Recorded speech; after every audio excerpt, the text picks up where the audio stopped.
Hi, Gloria. Can you hear me? Turn off your mute. There you go. Yeah. Okay, now I can hear you. How you doing? You're surviving? Pardon me? You're surviving? Yeah, my hair is. Oh, well. At least it's no hair.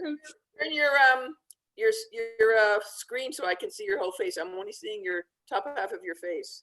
Let me see the top. Maybe move the screen back a bit. Is that better? No, for the tip it down. There. That better? Yeah. Yeah. There. Okay, now you can see my whole head and my wonderful hair too. Mine. I know. So how are things? The kids okay? Everybody well? Yeah. We're up at the cottage. Okay, well that's good. Hi, Bobby. Hi. Well, okay. Did you catch the meeting the afternoon interview yesterday that the rabbi did? Yeah, I did. What did you think? Good. Yeah. What did you think of the interview? It was okay. It was long though. Well, it's an hour. It was supposed to be an hour. Yeah. No, it was interesting. Yeah, it was a very interesting young man. I didn't realize that he'd been here for so long, you know. Yeah. But okay, well, that's okay. Pardon? You can mute yourself. You can talk before this class starts. Yeah. What do you do? What do you have to hit mute again, though, right? Yeah, he'll be doing that from the. Oh, okay. Well, he'll mute us all out anyway, right? And then you have to raise your hand or something. Please, teacher, I'd like to say something. Okay, well, that's good. Will you keep it busy now that you're confined? Yeah, it's amazing how much the time goes.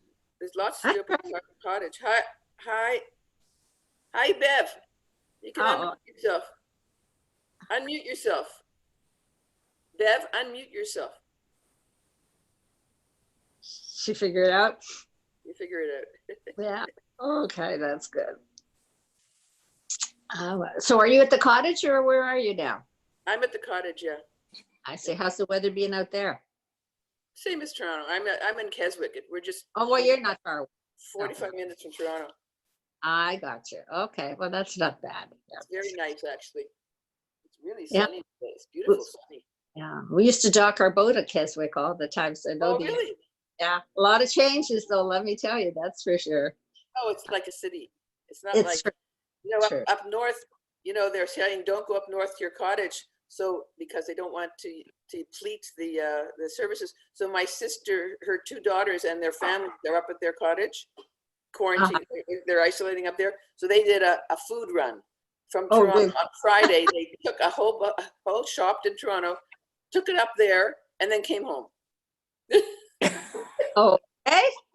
Yeah. So hi there. How are you?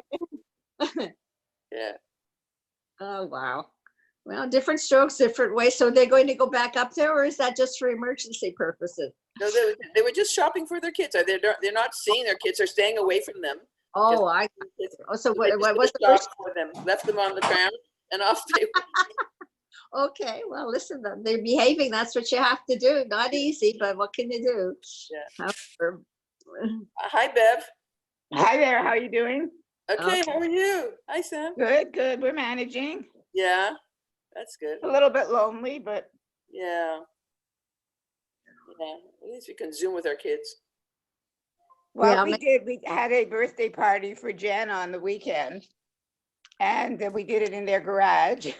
Oh, okay. All spaced out. Oh, really? Yeah. I went visit my kids in the car. We went downtown to visit, and they brought out two chairs. I sat on the end of their driveway, and they sat on the steps. Yeah. So they decorated the garage, and we, had chairs spaced around. Oh, that's nice. And had birthday cake, and wow. Okay. Yeah, it was nice. It was very nice. But otherwise, we don't really, you can't see them that much. I know. It's really bad. We're missing the hugs. Yeah, absolutely. So people are coming back on. Didn't it used to start at 9:45? Right. Oh, No, yeah, It said 9:30. today It says it's 9:30, yeah. different, yeah. It's a little shorter today, It's a little shorter. an hour, Oh, 9:30 to That's- 10:30. oh, he must have something to do. How are you, Ken? Very good, thank you. Jerry and I are both fine. Good, good.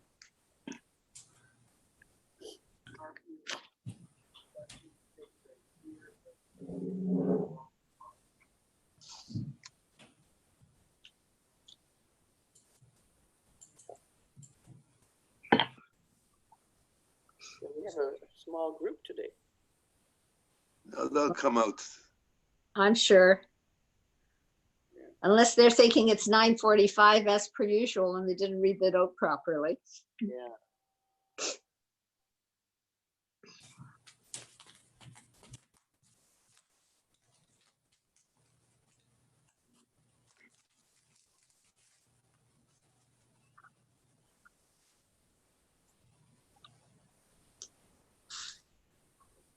Have you seen the latest in spoofs regarding President Trump and his idea to drink disinfectant? Actant, yeah. There's a funny email that came around. Did you see it? I don't know. Two of them. Oh, okay, so tell us. I can't tell you. Got to play it. Oh,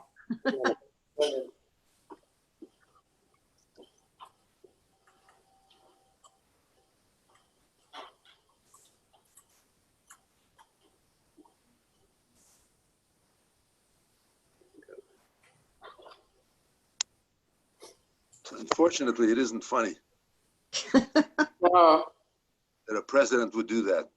I know. I know. well, then he sort of backtracked. He said he was only being sarcastic, but this man's always sarcastic. So what else is new?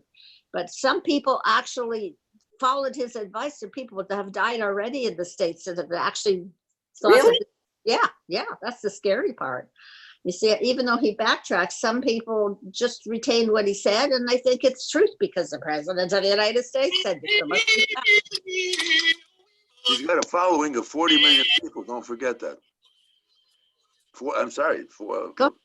40% of the population. What did you say? How many? 40% of the population are Trump addicts. Right. So Doesn't that's why in any election, he starts off with the 40. He needs another 5 or 10, and he wins the right. election. You think he Unbelievable. lost anybody in this business of crisis? He should have. He should have. Hopefully he did. Maybe if he Anyone with any smartened up. kind of brains, you'd think. Well, somebody once made a comment, many Americans are stupid. Okay, there you go. Hi, how are you doing?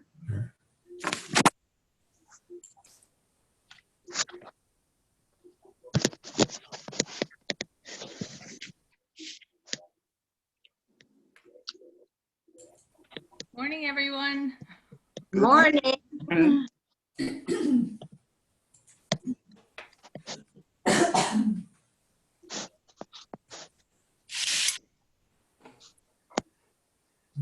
Oh, it's 9:29. A smaller. Well, probably most people didn't notice the time change. That's what I just said. I think you're right. I see even the rabbi isn't here. Not yet. Maybe he didn't remember either. Invisible. Maybe Now it's supposed treating to this be like a flight. on. We have to be right on time.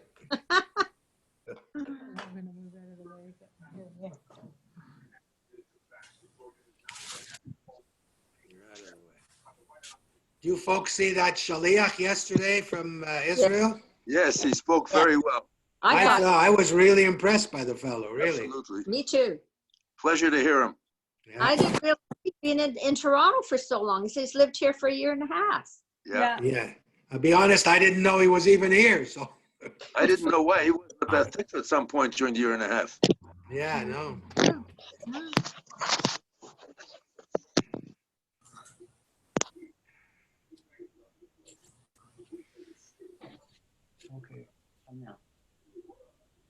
The San Remo conference was on yesterday. And that was phenomenal all day.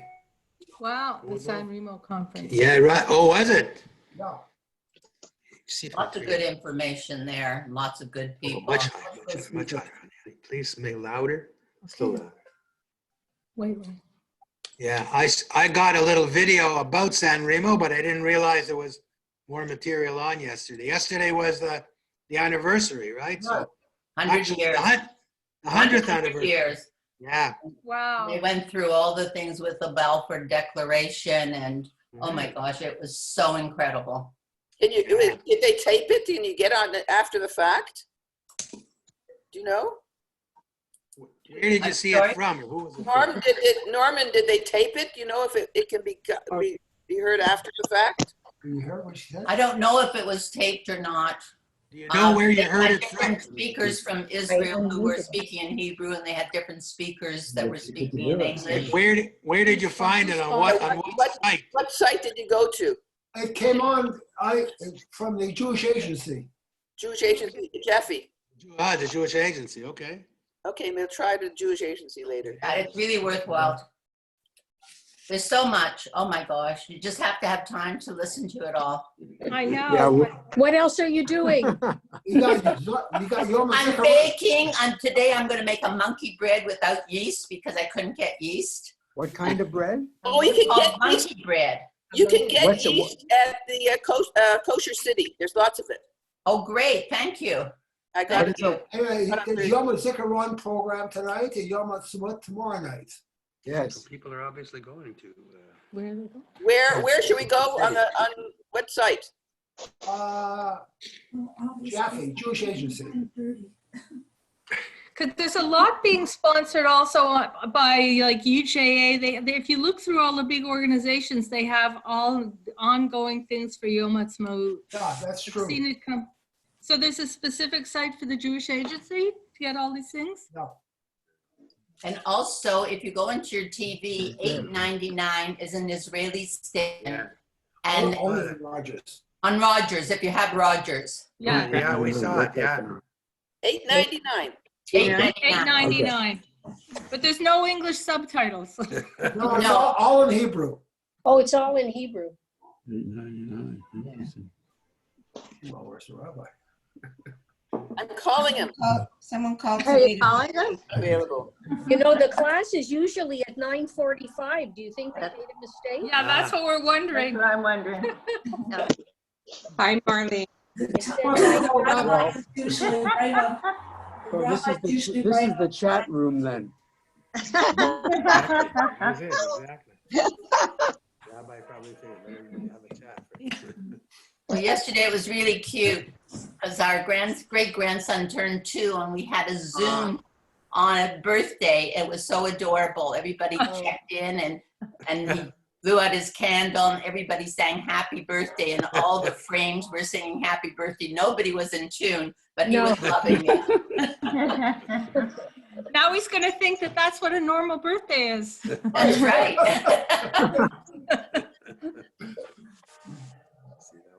I bet he thinks it's 9:45, really, because Could that's the be, yeah. usual time. So is it, anybody get in touch with the rabbi? Maybe get in touch with someone in the office and He they would know how seems to to get be, he seems to be on another meeting with the young Shinshins. The ones, you know, the kids from Israel. I Could have left the slept in meeting and another came back. 15 So minutes. I don't know. Meeting is, Does he know the class is starting early today? yeah. So yeah, usually he's Supposed to start. Who was that that was talking about what the rabbi was doing? not someone. Want to know if there's a holiday today? I would. Kobe's. There's no holiday. None that I know. Well, tonight is Yom HaZikaron. That's tonight. There are only 3 cars at Sobeys. Is there a holiday today? Oh, that's great. No. What did she say? There's only what? 3 cars. That's There's only Are people going to, what's people's experience at Sobeys? Has it been crowded? No, there's only 3 cars in the parking lot No, today. but normally, not today, but generally speaking, do you know? In the afternoon, there's a lot of people. Yeah, but the morning's good? Well, today, there's nobody there. Jerry, Yeah. I mean, your experience other than today. did he say anything? There's, well, in the morning, there's about 10 cars, 15 cars, He's but not pronounced like down today. at the both It's parks. 9:30 and there's nobody there. Who knows? Maybe there's a special thing today. We already got 2 phone calls to find out if it was a holiday. Oops, I took off. Every day's a holiday. No, they figured it was a yontif. Hi, everyone. Did the program say, it said 9:45 or 9:30? 9:30. Really? Really? Boker Tov. Didn't check himself. Boker Tov. 9:30. Oh, wash your face. 9:30. Okay. Did you have breakfast yet?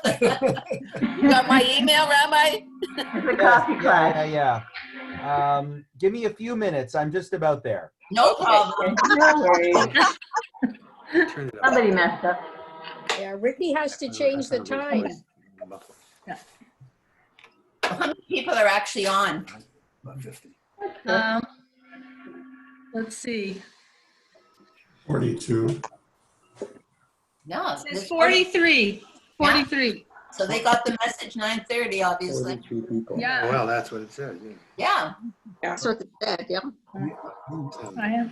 43, 43 people.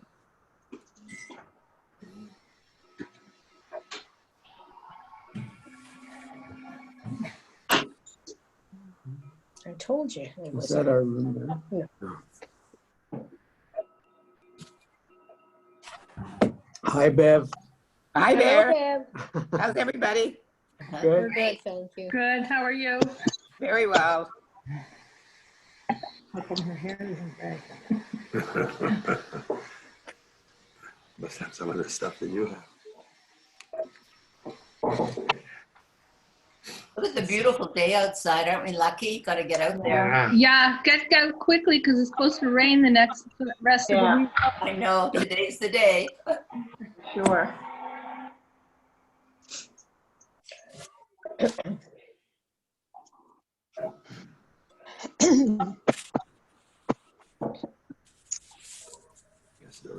Hi, Claire. Hi, Debbie. Nice to see you. You too.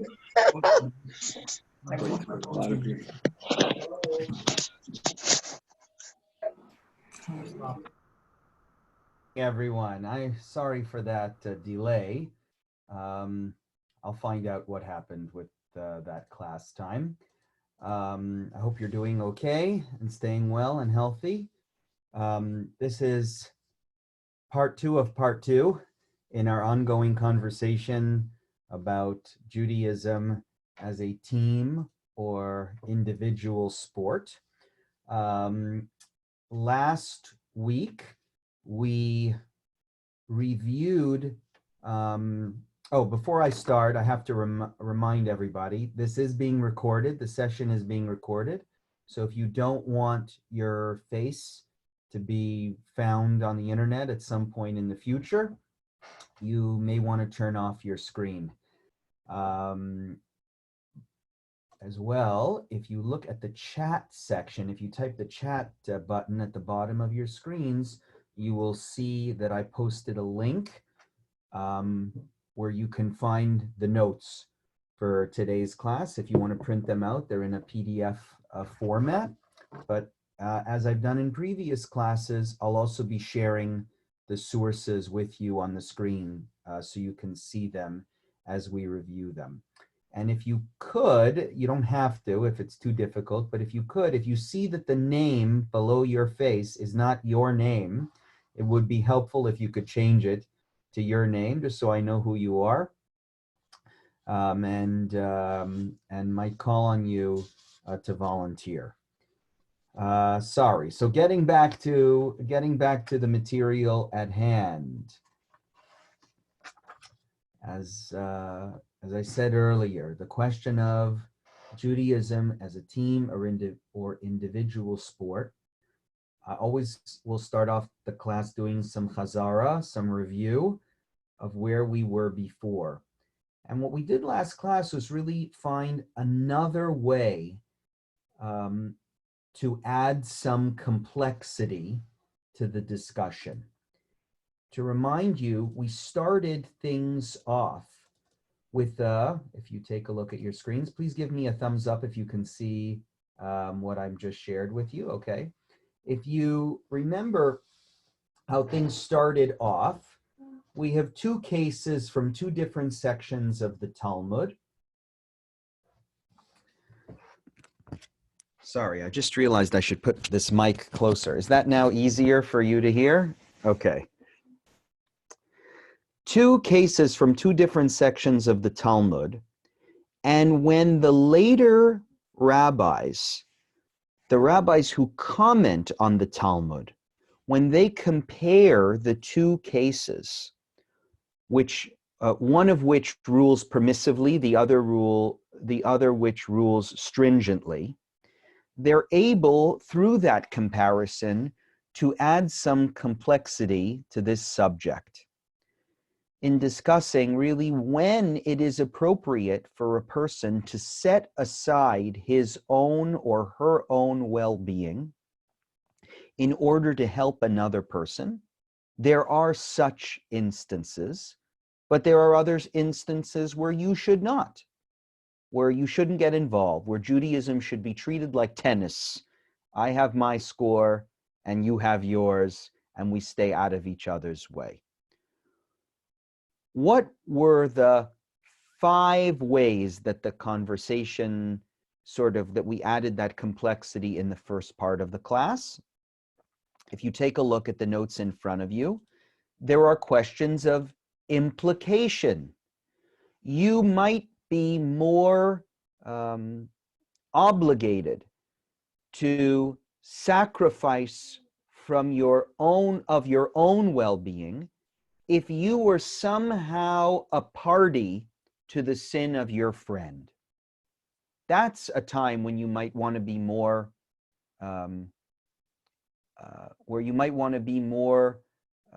willing to set aside your own well-being. The second area, whether the transgression is already in motion, whether there's time enough for you to stop it, or whether it's a lost cause. If it's a lost cause, don't get involved. A third area, was there negligence or not? If a person is being negligent, we're less interested in helping because they should pay for their mistake. It's their own fault. If it was caused not by negligence, but by maybe ignorance, which is a different justification for committing a sin, then you might get involved, but not for negligence. This fourth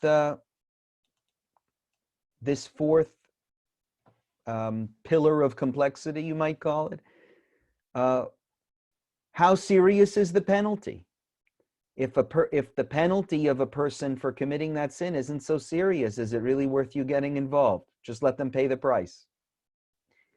And the fifth matter is whether what the court says, or let me put it differently. The fifth matter is whether your actions might set precedent for other people. That means we are less willing to violate a law for the well-being of another if there might be dangerous consequences down the road, such that others would see, oh, I can throw Jewish law out the window as long as I can create some situation where I'm helping another person by throwing that law out the window. Does everyone understand that? And by the way, if you don't, feel free to use that chat function to ask questions. But these are 5 different areas where I think we're able to add some complexity and nuance to the discussion and try and understand, well, where does Judaism say I should get involved and treat this like rowing? And where does Judaism say I should not get involved and treat Judaism like tennis. Now, last week, we added a sixth dimension to this discussion when we explored whether Judaism cares about some mitzvot more than others. A very, very controversial question. Do some mitzvot matter more than other mitzvot? And we found this language in a Mishnah. If you remember, the story we learned last week was the story of the non-Jewish slave. Actually, he was a half slave, half free. Do you remember that? And in that discussion, if you just want to remind yourselves, here it is. A person who is half slave and half free is in a difficult position because he can't marry anybody. And we learned that the Mishnah says, you know what? Even though it might be forbidden to release a non-Jewish slave, you need to release him anyway. Why? Because procreation is a mitzvah rabbah. It's a big mitzvah. The ability to have children, to have a family life, to have a relationship is such an important mitzvah that you lay aside other less important mitzvot. I mean, it feels weird even saying that, less important mitzvot, for this much more important principle. That principle takes priority. So that's that sixth added dimension to the discussion. How important is the mitzvah that we're intervening to defend?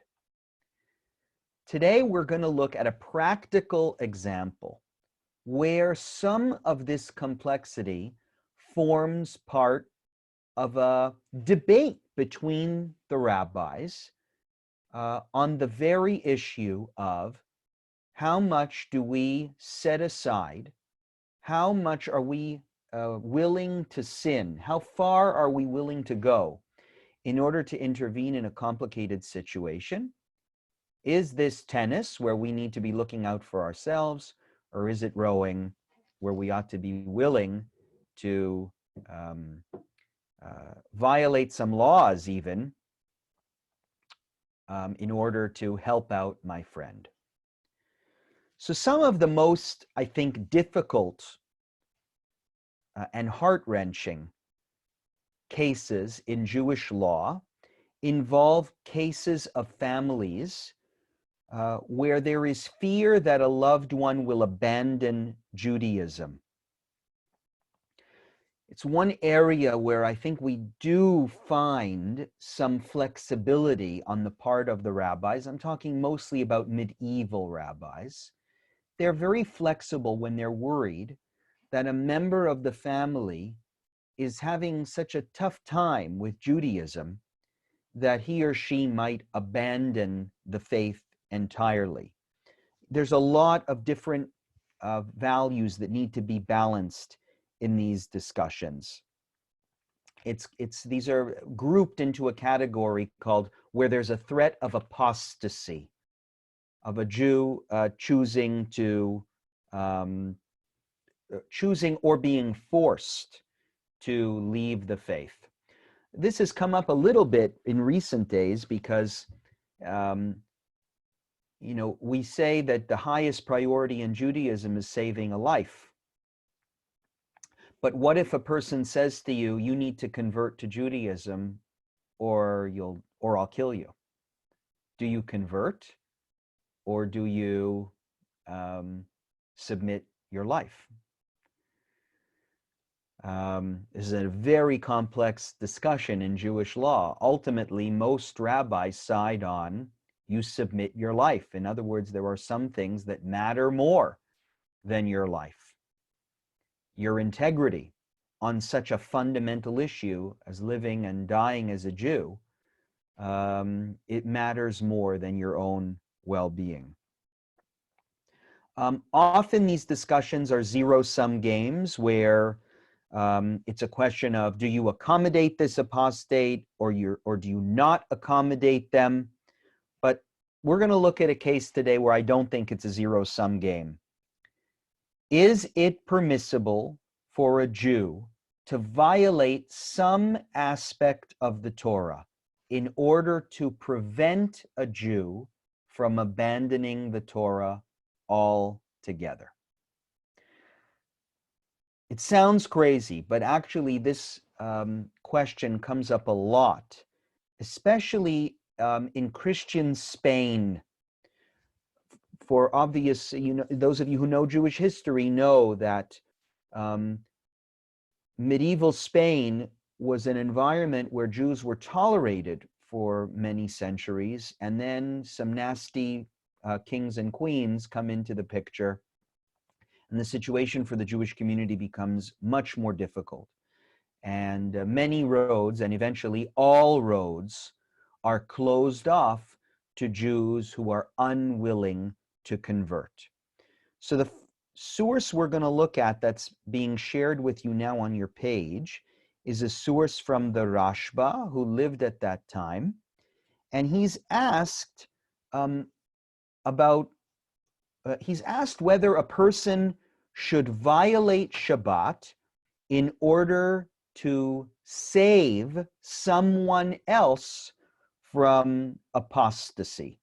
Now, what that case actually looks like in real life, I'm going to try and guess with you what scenario actually happened so that we can try and piece together what this responsa practically is addressing. But let's first look at what he says. And Merv, can I ask you to read for us? Or Susan? Yeah. Whoops. We have a black, here Okay. we go. The Rashba was asked, and I have to get close to look here. There was a woman who was removed by force from her house on Shabbat by a Jewish apostate in order to take her away from Judaism. So it sounds like some apostate went into her house and took her outside. Yeah. Do you know who I think it was who removed her by force from her house? No, I'm trying to think. I think it was probably her husband. I think her husband, again, we don't know the details of this case, but you're thinking, why would a person remove someone from their house on Shabbat against her will? I think this is a case of her husband who decided, I am going to convert to Christianity and you're coming with me. And she doesn't want to, but he's forcing her to join him. I'd be inclined to agree with you, especially reading the next line. Yeah. Is it permitted to send word to her father? The concept being, throughout history that if the husband was a problem, the wife would go back to her. Maybe the father would intervene. Exactly. In another town on Shabbat, even perhaps to bring a sealed letter on government authority. That's interesting, eh? Is this like a case of danger to life or not? So does everyone understand the question posed to the Rashba? Just like today, there was a mail service, but their mail service was better than our mail service. We don't have mail on Shabbat. In medieval Spain, apparently, there were mailmen who worked on Shabbat. But remember, it would be forbidden for a Jew to give a letter to the postman on Shabbat. That letter would be carried across, in some cases, great distances, and thereby you'd be violating Shabbat and forcing this postman to work by your own direction to deliver that letter. Not to mention maybe writing the letter, right? Too, that's right. That's true. That problem as well. But this is an urgent situation, right? She's being taken away by her husband. Maybe her father might be able to intervene in the situation, but we've got to get him that letter as soon as possible. So should we give the letter to the postman or not? And look at the next question. It says, is this like a case of danger to life or not? So, Merv, do you understand why that question is being asked? I do understand the question because, of course, pikuach nefesh, you can got it. violate Shabbat, of course, if a life You is got in it, danger. because everyone knows that there are grounds for the breaking of Shabbat in a case of pikuach nefesh, when someone's life is at stake. But here, her life is not at stake, per se. Right. Her spiritual life is at stake. Her Jewish identity is at stake, but she's not going to be killed. She's just going to convert. So do we have permission to lay aside the laws of Shabbat, or do we not? Continue. He answered, the matter requires a great deal of study, nonetheless, I'm inclined to forbid, because Shabbat is not superseded in order to avoid transgressions. So he's saying, unless it really, well, he didn't say unless it's pikuach nefesh, but in essence, he's saying, you don't have a right to violate Shabbat in order Right, this is not pikuach nefesh. Yeah.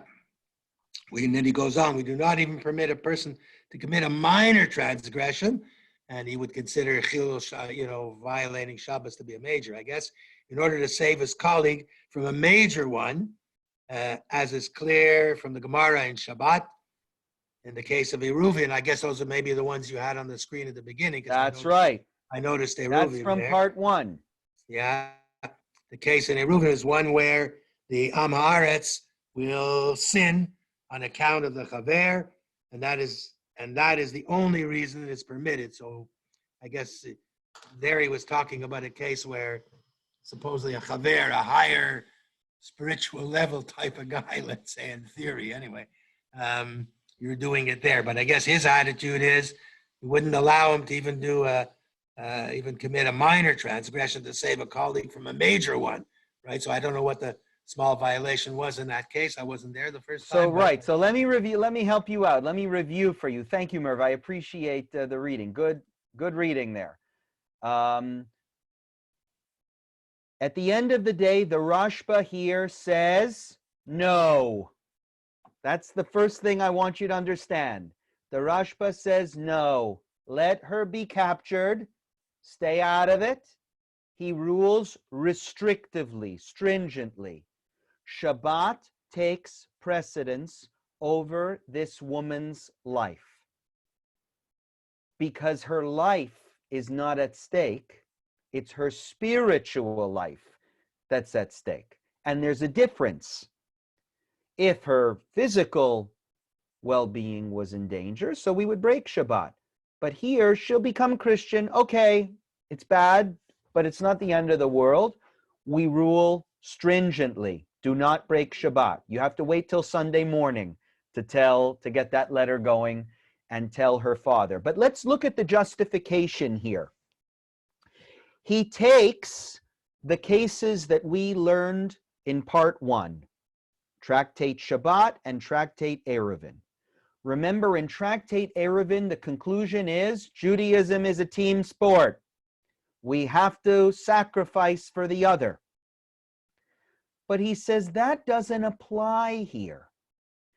This case of the woman who we're fearing is going to convert, this case is more like Masechet Shabbat, the Shabbat case. And in the Shabbat case, Judaism is tennis. Judaism is the individual sport.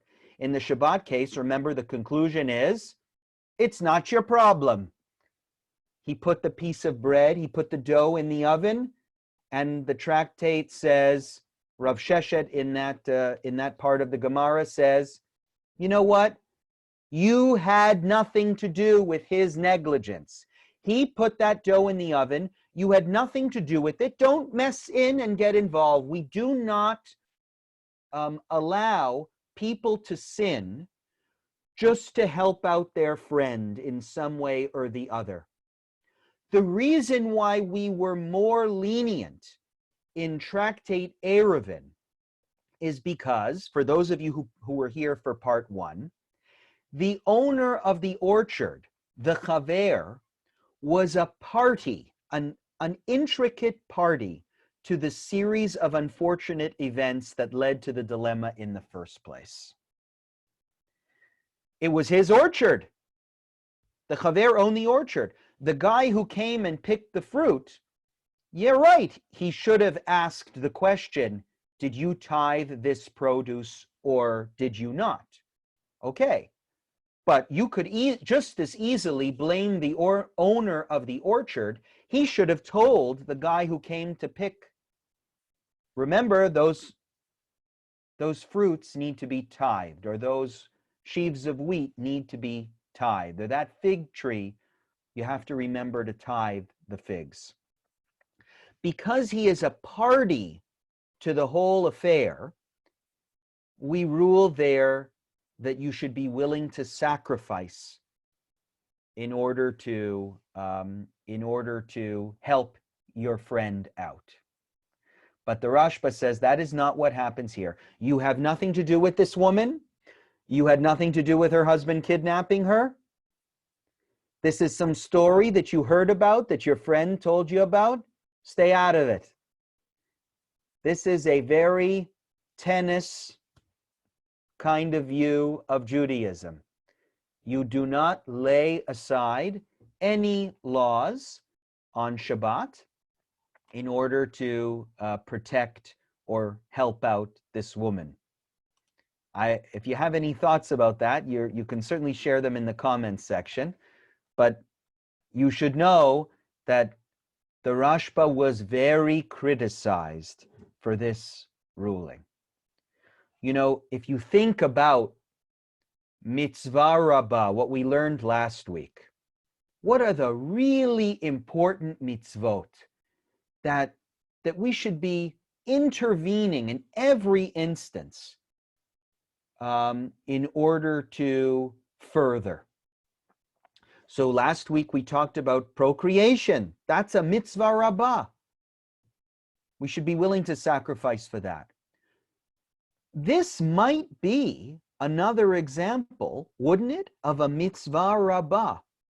If I don't intervene, this woman is going to convert. What mitzvah could be more important than being Jewish in the first place? If I don't suspend the laws of Shabbat, this woman will never keep Shabbat again. What kind of, listen, I understand Judaism might be tennis, but aren't there some cases that are just so serious that I need to set aside some of the restrictions of Shabbat in order to intervene and try and save a person? So that leads us to the next source. It's actually Rabbi Joseph Caro, who is, the very, very important rabbi, the author of the Shulchan Aruch, the primary code of Jewish law, who doesn't like what the Rashba said and doesn't like that he's so strict in this situation. What I want you to pay attention to here as we review these sources is, as we review this source, is how Rabbi Joseph Caro accuses the Rashba of cherry picking. What do I mean by that, cherry picking? Well, if you go back to the first page that I showed you this morning, the one that I have now on your screen, you see that there are 5 different ways that we complicated or added nuance to this question. And not only that, there are actually 6 ways, because last week we learned about some mitzvot are more important than others. Rabbi Joseph Caro is going to say to the Rashba, the only thing you seem to care about on this list is number 1. The only thing you seem to have mentioned to justify your restrictive ruling is that you, the Jewish community in Spain, were not implicated. You weren't a party to the events that took place. This was a husband and a wife, a personal situation, and you weren't involved in any way, so stay out of it. But Rabbi Joseph Caro is going to say that's only one of at least 5 other qualifications that the commentators, the Talmudic commentators, try and advocate for a more complex discussion here. So he's going to say, why didn't you care about all this other stuff when you said don't violate Shabbat for this woman? That's why this is the first practical example that we're looking at. And as I have said before in this class, I know we're talking about a very sort of specific case in Jewish law, a specific subject matter. But just for a moment, try and see the forest for the trees.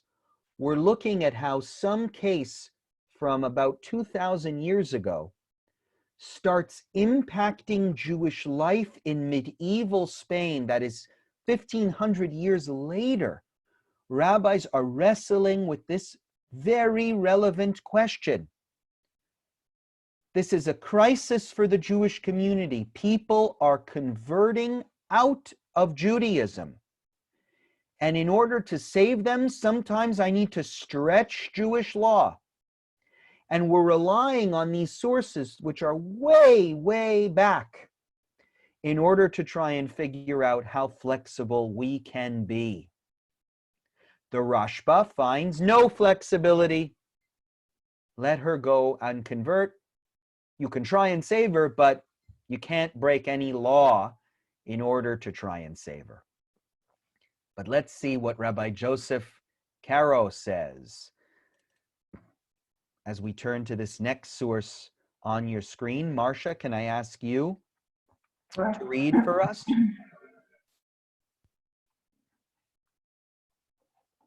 It begins with the Tosafot. Do you see that? Marcia, I think you might be cutting out. Okay, I think Marcia's cutting out, so I'm going to ask somebody else. Marilyn, since you were nice enough to send me that email earlier and remind me about the class, I'm punishing you by making you read it. Okay, so Beit Yosef Orach Chaim. Right, so Beit Yosef, this is his commentary to a famous code of law, his famous code of law. This isn't the Shulchan Aruch, it's a more expansive version of the Shulchan Aruch called the Beit Yosef, but it doesn't matter. This is Joseph Caro. He's going to criticize the Rashba. What does he say, Marilyn? Okay, the Tosafot offered several resolutions for reconciling the conflicting Talmudic sources. So let's just stop there for a second. The Tosafot says, excuse me, Mr. Rashba, you seem to only care about one resolution for reconciling the Talmudic sources. The only thing you care about is that in the first case, the person was party to the series of events. In the second case, they were not a party. But the Tosafot said many other things. Keep going, Marilyn. Okay. If we follow their resolution that we allow violations when a great mitzvah is at stake, then obviously there is no greater mitzvah than to save this woman so that they do not frighten her to the point where she converts. Let's just stop there for a second. I mean, here he brings in the Beit Yosef, the sources we were reviewing last week, the Mitzvah Rabbah sources.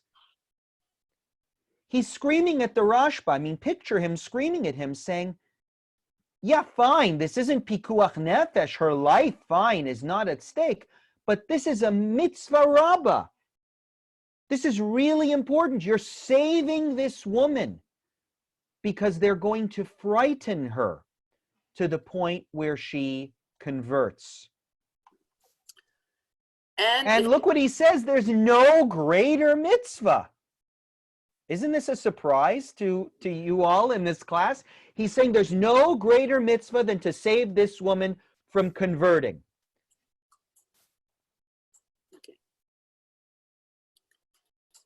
Shall I Keep continue? going, Marilyn, sorry. And if we follow their resolution that distinguishes between being a bad actor or not. Okay, so look, remember, that's another argument that Tosafot used to compare the two cases in the Talmud, Shabbat and Eruvin. Remember, the guy who put the dough in the oven was a bad actor. He was negligent. He forgot it was Shabbat. I mean, not a bad actor, because it wasn't a premeditated sin, but he was a bad actor in the sense that it's his fault. He made a mistake to not realize that it was Shabbat that day, and he put the dough in the oven. He's a bad actor. Versus the case here, is this woman a bad actor or is she not? Of course she's not a bad actor. She's being taken against her will. She had nothing to do with this. So we're saving somebody who's truly innocent, not just innocent, who's a victim. And we forgot about Tosafot saying, hello, when a person is a victim and not negligent, step in, help them. That's a reason to violate a law. Go ahead, Marilyn, sorry. Okay, so she has done nothing wrong. Exactly. This woman did nothing wrong. Her husband's a jerk. Maybe she married the wrong guy. That's what she did wrong. But at this point, she's a total victim. He is literally kidnapping her and forcing her to apostatize. Therefore, it is permitted to violate Shabbat to save her. In fact, it is a mitzvah to do so. Wow. And if the father does not want to, we force him to, as in the case where we force the master to free his half-slave because of the great mitzvah of procreation. Look at that. Do you remember? Look, he's even quoting. Maybe there's a method to Rabbi Grover's madness. Maybe I'm throwing these sources at you, so by the time we get to a practical example, we fully understand the cases that are being discussed and deliberated. For those lawyers who are in our group, this is what lawyers do this is what judges do in their rulings. They say, look at this case and look at this case and look at this case. And these are the ways this case is similar to this ruling. And this is the way that this case is similar to another ruling. You wonder why so many Jews are lawyers and judges. Well, this is why, because we have a whole tradition of developing modern Jewish law and modern values and modern sensibilities using similar cases and discussions that occurred in the past. Sometimes the past means 1,000 years ago. And this is literally more than 1,000 years ago. The case of the half-slave, half-free person. He's being set free against the will of the owner. Remember, we talked last week about my brother is the other owner of the slave, and he doesn't want to set the slave go. We force him to let the slave go because the mitzvah of procreation is such an important mitzvah. We force him to potentially violate the law in order to further that value, procreation. And Rabbi Joseph Caro says this is a very similar case. Not only do we send that letter on Shabbat, you ride the horse with the mailman and on Shabbat and go talk to her father. And when her father says, it's Shabbat, I can't go to my daughter's house, she lives in the next town. What does Rabbi Joseph Caro say you tell the father? Have to. It's a mitzvah. You tie him up and put him on the horse and get him on that town. He must go and talk to the husband and intervene in some way to save his daughter. Why? Because this is like procreation. It's a mitzvah rabbah. It's also you force him to violate Shabbat to save his daughter's life. Marilyn. It's not only a mitzvah of procreation, the mitzvah, but it's also the fact that she will procreate and the future generations. Oh, that's a good, I didn't think of that, Marilyn. I think that's an excellent point, right? You're not only saving her. If she goes ahead and apostatizes, goodbye to a whole line of Jewish children, right? You're saving her and future generations. I didn't I didn't even see that here, Marilyn, but that's an excellent point. Look, Okay. I love this topic. I can't tell you how much I love this topic, and I love teaching it to you because I hate how Judaism is always, especially the laws of Shabbat, are laid out as so black and white, and they're not complex at all. You just always do X and never do Y. And there's no such thing as competing values. The only thing that matters is what the Torah says. This is Joseph Caro. This is not a Reform rabbi. And he is the author of the Code of Jewish Law, telling you there are some mitzvot where everything is left aside. And if you want to play tennis, you can't be authentically playing Judaism. Sometimes we're tennis and sometimes we're rowing. And this is a case where we're rowing together as a team. Your teammate is in trouble. Her husband is trying to take her and her future generations and pull her away from Judaism, and you break every law and you force her father to break every law in order to save her soul. And the laws of Shabbat are set aside. Who today has the courage to say that? Keep going, Marilyn. Okay. And it seems permissible even to violate Shabbat with biblical transgressions. Right. He says I'm not just talking here about the rabbinic level transgressions. You don't have to worry about distinguishing between violating light transgressions or heavy transgressions. What does he say? Because with respect, go ahead. Because with respect to apostasy and the risk that she will spend her whole life in Shabbat violation, we consider violation of a single Shabbat to be a minor transgression.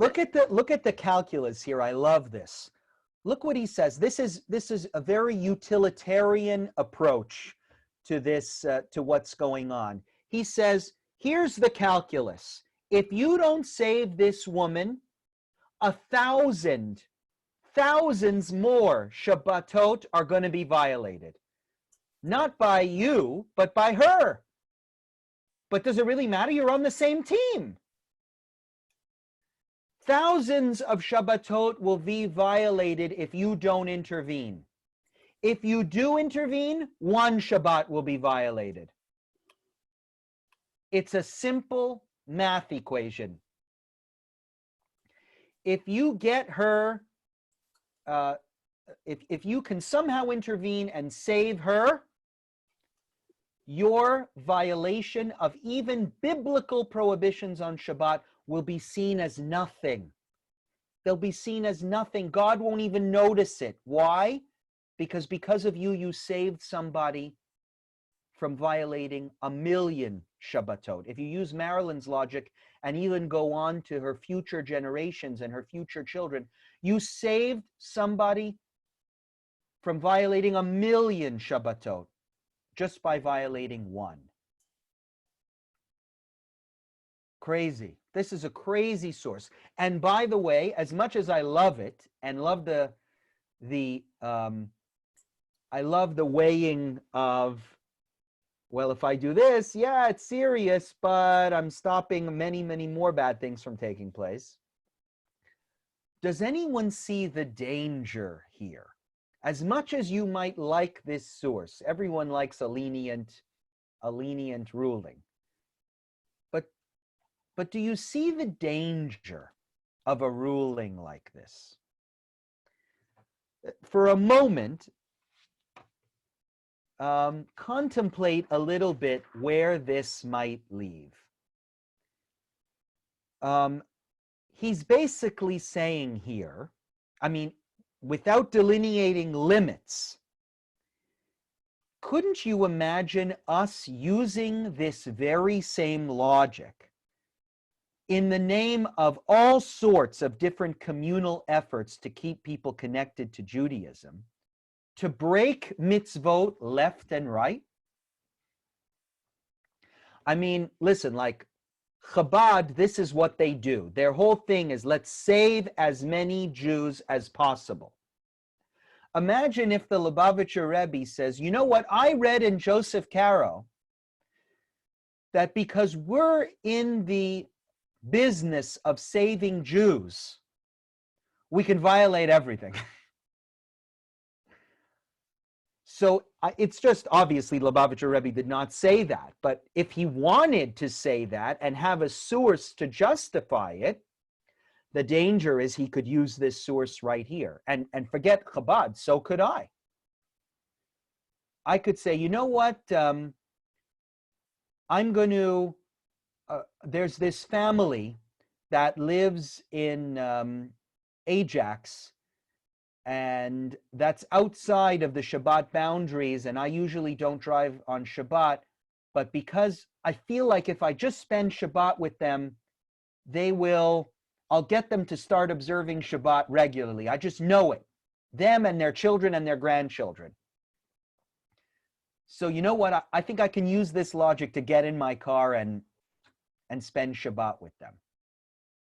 Do you see that there's a danger here in Rabbi Caro's logic? It's nice that he's commenting on a specific situation and finding leniency, but he's finding a little light that might dangerously be expanded into other areas.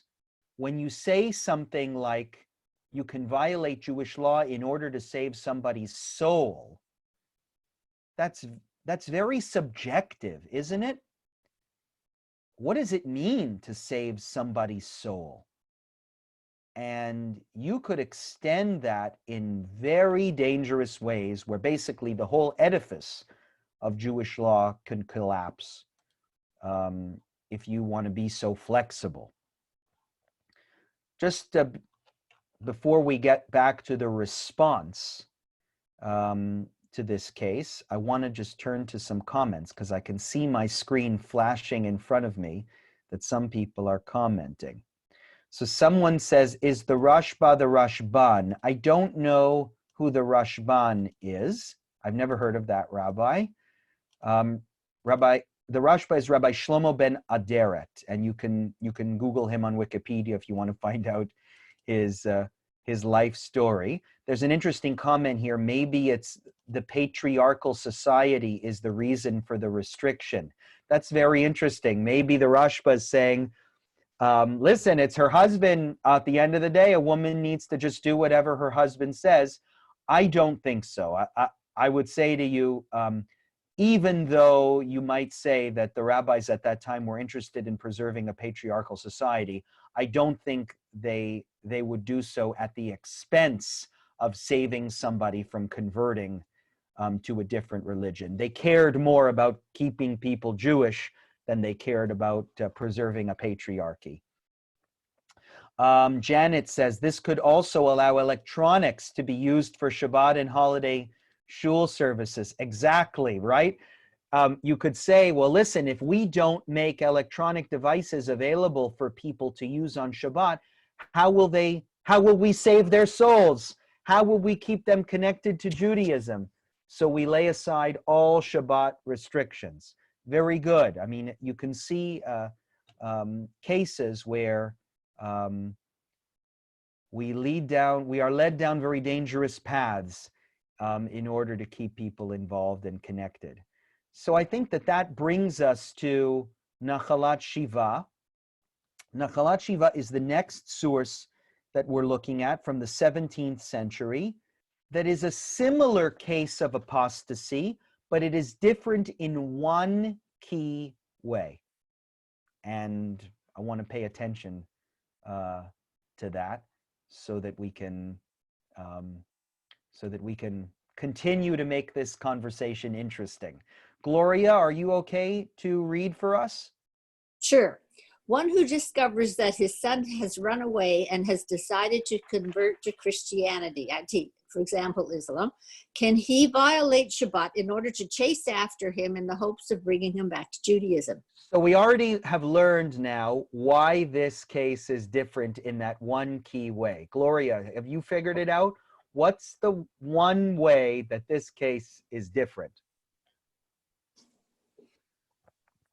Well, he may not be able to have children, but we're assuming that the wife. That's true. That's true. Maybe he won't have children. But why is this case different? Is there someone here forcing him against? Not at all. Not That's at all. it. His own free will. Right. So does everyone see that? In the previous case, she was being taken against her will by her husband to convert. Here, whoever this is, the subject of this case, is doing so on his own. He wants to convert to Christianity, and he's doing so by his own free will. Go ahead. I have a question for you that just popped into my head. Yeah. How old is he? If he's 13 or under, maybe he wants to do this on his own and disobey his father and do what he thinks is right. Yeah. Or at the age of where he's considered an adult. I'm not sure. It's a good question. We know that the father is very upset, so I don't think that this is an adult. It seems to me that this is a young man, and the father is very upset, and he goes to the rabbi to say, I got to stop this, and I got to stop it now before this goes any further. Can you give me some permission to break Shabbat so I can intervene and stop my son?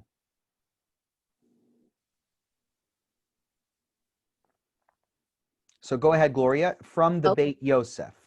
From the Beit Yosef, it sounds like perhaps So the Beit Yosef, remember, is the source that we just looked at, right? He's the one who says, like forcefully, you can violate even biblical commandments to save somebody's soul. Sorry for interrupting. Okay. From the Beit Yosef, it sounds like perhaps he only permitted where the person was not a bad actor, but when they are, it is forbidden to violate anything on their behalf. So the Nachalat Shiva source here zeroes in right away. Hey, he says, hold on. The Beit Yosef was permissive, it's true. But that's because this woman wasn't a bad actor. She was an innocent bystander. She was an innocent party. That's why we're violating Shabbat. But your son is a bad actor. And for a bad actor, we don't violate Shabbat to help him. Go ahead, Gloria. But it seems to me that it is permitted, even when they are a bad actor, even to violate Shabbat with biblical transgression. Oh, look at this. He's going back and forth. Okay. Even the Rashba did not decisively forbid. He merely said the matter required great study. It seems to me. You remember that? Do you all remember when we looked at the Rashba? That's two sources up. The first thing the Rashba says before he says, don't get involved, right? Don't break Shabbat. Let this woman just fend for herself. The first thing he says is, the matter requires a great deal of study. In other words, before he issues his ruling, he says, this isn't so simple. And the Nachalat Shiva picks up on those words and says, you know, even though the Rashba said we should be strict, before he said we should be strict, he said, this is a complex thing. So in other words, he's cracking the door open just a little bit to say, I'm not really 100% sure that we should be restrictive here.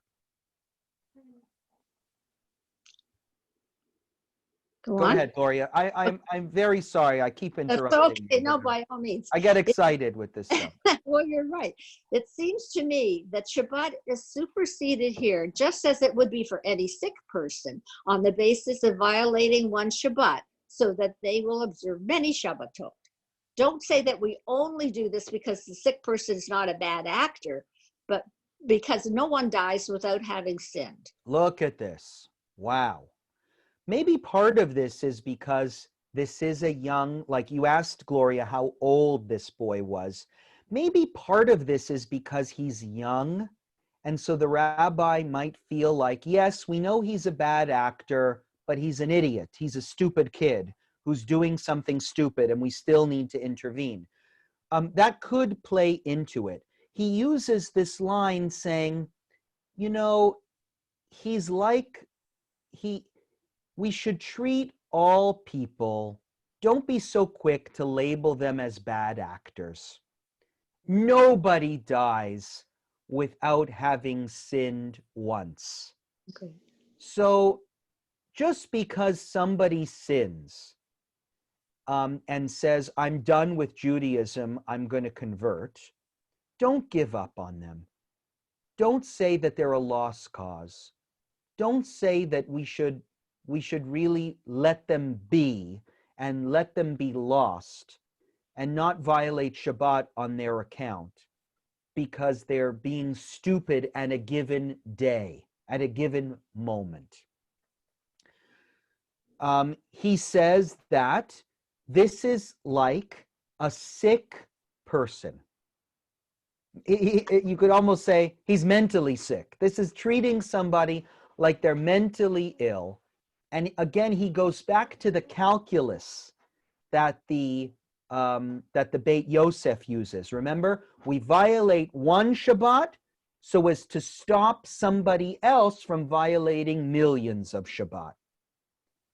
We treat him like a sick person, and if we can stop him from converting, then he will be able to observe many more Shabbatot because of us, because we intervened.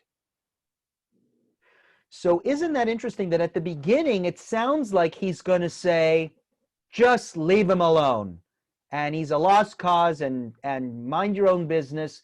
Don't you violate Shabbat for him. He's a bad guy. He's a bad actor. But he totally switches at the end and says, you know what? Aren't we all bad? He's very sympathetic. Aren't we all bad actors? Or maybe what's motivating him is he's just a boy and he might just have had a bad day. Go out and break Shabbat and try and save him. Imagine the leniency here. It's truly remarkable. Even somebody who says, I am going to the priest right now to convert. It's Saturday morning and you can't stop me. You get in your car, according to this responsum, you get in your car and you follow him there and you stop him. Keep going, Gloria. Furthermore, in light of the Tosafot's initial resolution that allows transgression to allow for a great mitzvot, preventing this apostasy is a great mitzvah, and the violation of Shabbat is a small matter compared with it, as Beit Yosef wrote. Furthermore, Right, so again, he's back to mitzvah rabbah. There are some mitzvot that matter more than others. And keeping somebody Jewish is a mitzvah that matters more than others. It matters more than Shabbat. Fascinating to me. Go ahead, Gloria. Sorry again. Furthermore, even if he is a bad actor, it is similar to compulsion that was done under incitement. And after the intensity of the moment passes, he will regret it. If so, why would we not save him from converting to Christianity? Certainly this violation of Shabbat is a small transgression when compared with it. Right. So look, this gives you a bit of a sense of how Nachalat Shiva sees this young boy. He says, yes, you might label him as a bad actor, but I'm sure that something bad happened. Trigger it. You know what, friends, my kids say to me, maybe on a weekly basis, at some point, my kids say to me, I hate being Jewish. I'm still working on it, but it's usually when they want to eat something that they're not allowed to eat or do something on Saturday that they're not allowed to do. They're just at that age. And my daughter has several times told me, I don't want to be Jewish anymore. I would be surprised to hear in any observant family that at some point their child has not said on a bad day, I'm going to convert to a different religion. Because listen, this is not a great religion to match kids and their sensibilities to do whatever they want, whenever they want, right? Okay. So he imagines, listen, that your kid is not being a bad actor. It's compulsion. Where's the compulsion coming from? It's not coming from your husband, okay, but it's coming from society. It's coming from a society that says, "Es schwer zu sein a Yid," and nobody wants to be Jewish. Or it's coming from your own Yetzer Hara, your own evil compulsion. You know, I know how to get back at my parents. I'll go and convert. That's how I'll prove my point to them. And after the moment passes, he will regret it.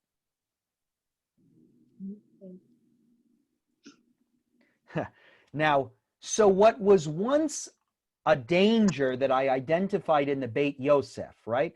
The Beit Yosef opened up this window that I said is a very dangerous window, saying, anytime you are able to intervene to stop an innocent person from falling victim to apostasy, you should intervene.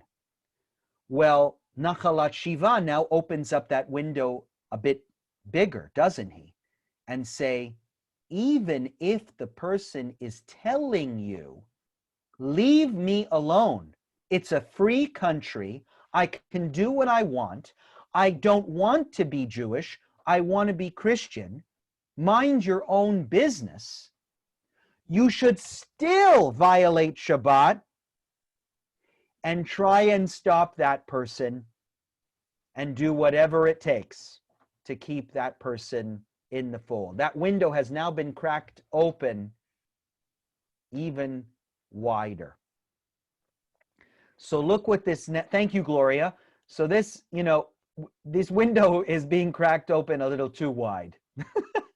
And you will see some sources here that just say, this is not good. This is dangerous to allow people to violate Shabbat so recklessly. Clara, are you able to help us read this last source here? I'm sorry, I can't. I don't have my reading glasses on. You know, I think I asked you before. I'm sorry for that. Brenda, are you able to? Yeah, sure. Okay. Okay. Nachalat Shiva tried to overwhelm the Rashba, the Tosafot, and the Shulchan Aruch without any sufficient proofs. Yeah, so look what you can hear him saying, this is not good. You, Nachalat Shiva, who are cracking this window open way too wide, and it's because you don't have sufficient proof. You are relying on intuition alone. Yeah. Based on the reasoning that it is better to violate one Shabbat than to allow the violation of multiple Shabbatot, as we say in the case of someone who is ill. Everything he wrote on this count is baseless. When someone decides to commit spiritual suicide, we certainly don't say that one should sin in order to benefit him, for he is a bad actor who has decided to choose death over life. Every person has two paths in front of them, and they are expected to choose life. Now, some of you might say, oh, he's so mean, Rabbi Reicher. Thank you, Brenda. I appreciate that. Great reading. Some of you might say, he's so mean. It's just a poor boy. And yes, it's true. There are no sources to back up breaking Shabbat to save him. But come on, shouldn't he have more sympathy? But actually, I think this source is very important. There's something for sure called, you know, we've learned Judaism is a team sport, being willing to sacrifice for the betterment of the team. and go the extra mile in order to save your teammate from doing something that you know is bad for him and bad for the team. But he says something here, Rabbi Reicher, that I think is very important and actually very modern. And that is, there's also something called freedom. And a person has life and death set before him. That's a quote, as some of you know, from the Torah. A person has choices in life. And if a person makes a decision, I don't want to be Jewish anymore, shouldn't we respect his decision? You have two choices in front of you, and if you choose death, so be it. You know, as much as we see this as a source that's very restrictive and mean and unsympathetic, I hope we can also see in this source actually very modern sensibilities about a person's right to choose the path that is proper for them. I think I feel a little bit of this source every time I get into an argument with somebody who's a little bit more religious than I am, who's trying to get me to do something that I've said is okay, but he thinks is wrong. You know, you can use this just happened to me a couple of weeks ago when I said, you know what, use Zoom at your Seders. People should use, I said, you know, I'm not going to tell people what to do, but I'm going to use Zoom at my Seders because I think it's very important to connect our children to other generations. And it's going to be a very lonely Passover, everybody alone. And we shouldn't leave people alone because the value of honoring our elders is as important as the mitzvot of observing Yom Tov. And electricity on Yom Tov, whatever, is important, but I think so is honoring our parents. Well, boy, did I get in trouble for writing that. My cousin called me from Jerusalem, and he called me all sorts of names, and we had a good conversation afterwards, but he was upset. But at the end of the day, I said to him, why are you concerned with what I do?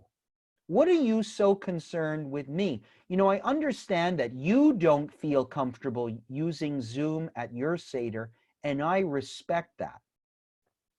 But can you respect the fact that I have the freedom to balance these things the way that I feel is appropriate? And he sort of, that's what his struggle was, because he was this very struggle of, but hold on, this is a team sport. And when I see a Jew doing something that I don't like, I need to intervene. I need to tell you that you're doing something wrong or gave somebody bad advice.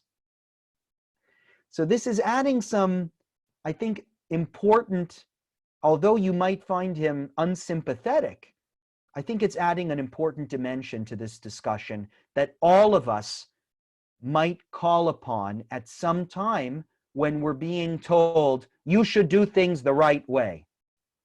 Okay, I should do things the right way, but that's your definition of what's a right way. And I have the freedom for myself to choose the way that's right for me. And because of that, you should leave me to my own devices. Okay, let me look. So that's this last example here is definitely a vote for tennis. Definitely a vote for tennis. Let people choose their own paths. Let me just look at the chat now and see what people have said. That was the last source we're going to look at today. We're going to have a whole other case next week at 9:45. By the way, I will fix that. It's always been 9:45. I'll check. We have to assume the boy is already bar mitzvah, and that he is regarded as an adult at that time. I'm not so sure. I'm not so sure that the boy is a bar mitzvah or not. I understand that maybe you might be saying, well, because we wouldn't respect the choices of a young man if he was under the age of bar mitzvah, right? Because a parent takes the obligation for a child. He certainly would be permitted to intervene if he was 12 or 11 years old. But what I would counter is, it is possible even that a father says, yes, I am responsible for my son. I want to stop him from going to the priest, but I'm asking for permission to violate Shabbat. Even though he's 11 years old, that's what this argument is about. Should I violate the law in order to save them? Everyone agrees that a father should always try and save his child from apostasy. The question is just, how important is that mitzvah, and what am I able, or what am I permitted to violate in order to accomplish that? Shirley says the son can use this as an argument, saying you are violating the Shabbat, so you are not such a good Jew. That's an excellent insight, right? Isn't that funny?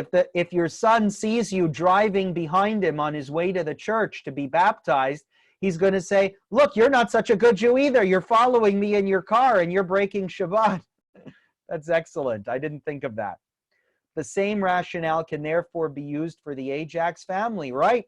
I can go and spend Shabbat with them in order to bring them into the fold and get them to keep Shabbat. That's what's very dangerous. And certainly this last responsum, the Shvut Yaakov would say, it's one thing if that family in Ajax was being forced in a particular way of observance, but if they're choosing not to observe Shabbat, then leave them alone. We all have choices in life, and we should respect each other's choices. Can you really prevent someone who has chosen to convert from converting, Linda says? Wouldn't that just push him further in his resistance? Good question. I'm not sure if I have the answer to that. How do you stop somebody on Shabbat from converting? I'm not sure if the rabbis here might even be speaking about kidnapping somebody by force. We think that you're going to go to the church and in the parking lot of the church have a rational discussion with your son. I think what's being spoken about here is, no, you actually meet him in the parking lot, tie him up, put him in the back seat of the car, and take him home and deal with him that way. In the Middle Ages, I wouldn't be surprised if that's the scenario we're thinking about. And finally, Frida says, what about the Marranos? Did they not convert?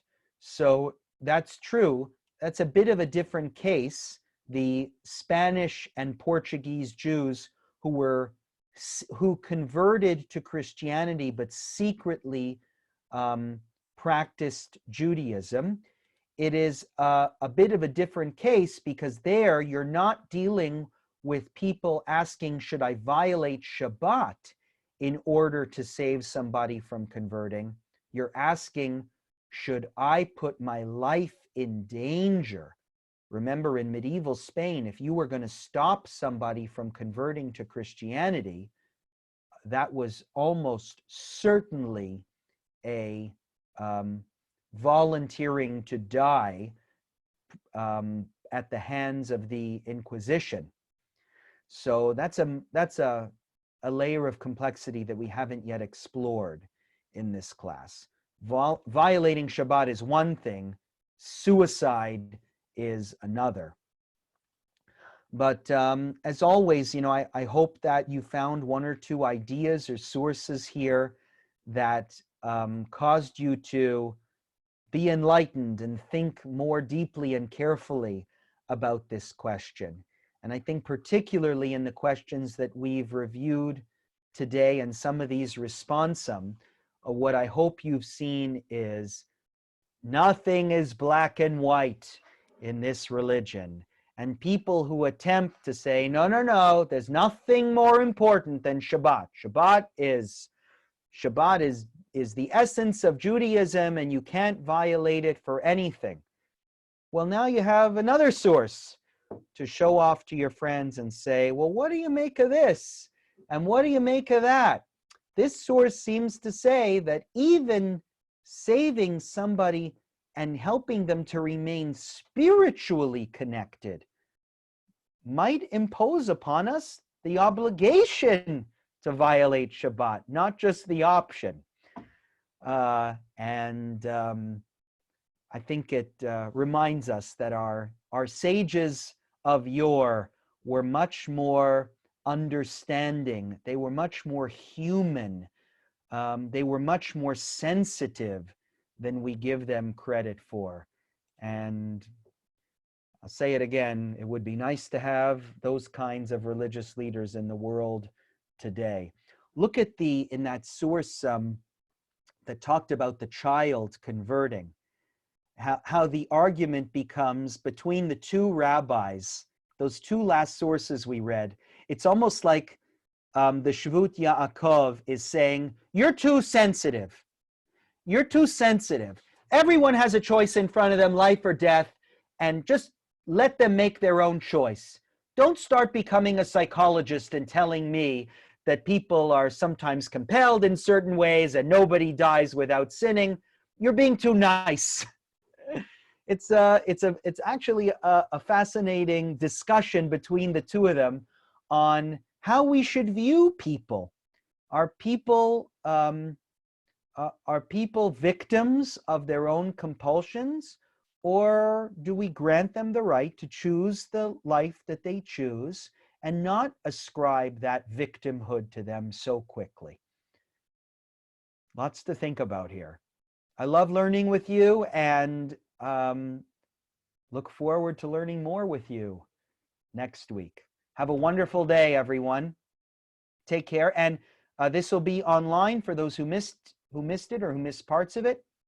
And if anyone would like a PDF of the source sheet emailed to them, just send me an email, jrgrover@gmail.com.